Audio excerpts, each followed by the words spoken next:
একটা সময় আসবে যখন উম্মতের মধ্যে এমন কিছু ঠুনকা মৌলবীর জন্ম নিবে, তাদেরকে মানুষ প্রশ্ন করবে। আর তারা প্রশ্ন করার সাথে সাথে শুধু প্রশ্ন না, তাদের কর্ম এবং কাজের মাধ্যমে এমন কিছু ভ্রান্ত বিষয়ে প্রমাণিত হবে, প্রকাশ পাবে, যার মাধ্যমে দল্লু ও আদল্লু সরাসরি স্পষ্ট এই লফজটা হাদিসের মধ্যে এসেছে। নবী সাল্লাল্লাহু আলাইহি ওয়াসাল্লাম বলেছেন, এই সমস্ত ঠুনকা মৌলবীরা তারা নিজেরা পথভ্রষ্ট হবে এবং অপরকে পথভ্রষ্ট করার দিকে মানুষকে নিয়ে যাবে। অর্থাৎ নিজে তো গুমরাহির কারণে, নিজের জাহেলিয়াতের কারণে তারা নিজে তো পথভ্রষ্ট হবেই, আরো হাজার হাজার জনতাকে তারা পথভ্রষ্ট করার চেষ্টা করবে।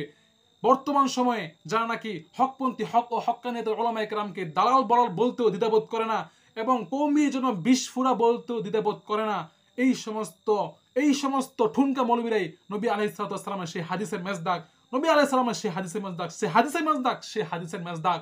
এই জন্য আপনার ঠুনকা মৌলবী যারা আছেন, যারা নাকি হক ও হক্কানিয়তের উলামায়ে কেরামকে দালাল বলতে দ্বিধাবোধ করেন না, কওমির জন্য বিস্ফোরা বলতে দ্বিধাবোধ করেন না, আমি মনে করি আপনার নিজেরাই দালাল। যারা নাকি জামাতের পক্ষে সাফাই গাচ্ছেন, আপনারা নিজেরাই কওমির জন্য বিস্ফোরক, কওমির জন্য বিস্ফোরক, কওমির জন্য বিস্ফোরক।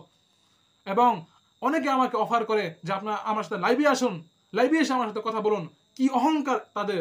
আমি তাদেরকে সূরা আল ফুরকানের 63 নম্বর আয়াত থেকে ইঙ্গিত করে বলবো, ওয়া ইবাদুর রহমানিল্লাযিনা ইয়ামশুনা আলাল আরদি হাওনা, আল্লাহর বান্দা যখন জমিনের মধ্যে বিচরণ করে তখন তারা বিনয়ী হয়ে চলাফেরা করে। আমরা তোমাদের মধ্যে এত অহংকার করে মানুষের সাথে চলাচল করি না। তোমাদের কথা এবং ভাবসাব সর্বক্ষেত্রে শুধু অহংকার, অহংকার, বিনয়ের লেশ মাত্র তোমাদের মধ্যে নাই। আমরা এই জন্য তোমাদের থেকে বিপরীত হয়ে ইবাদুর রহমান, আল্লাহর বান্দার বৈশিষ্ট্য এবং গুণাগুণ অর্থাৎ বিনয়ী, এই সিফাত নিজের মধ্যে ধারণ করছি।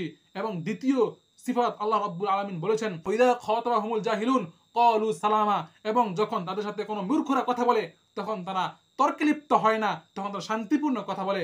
এই সমস্ত ঠুনকা মৌলবী যারা নাকি হক ও হক্কানিয়তের ওলামায়ে কেরামকে বিস্ফোরক বলে আখ্যায়িত করেছে, এদের সাথে আমরা কোনো তর্কে লিপ্ত হব না।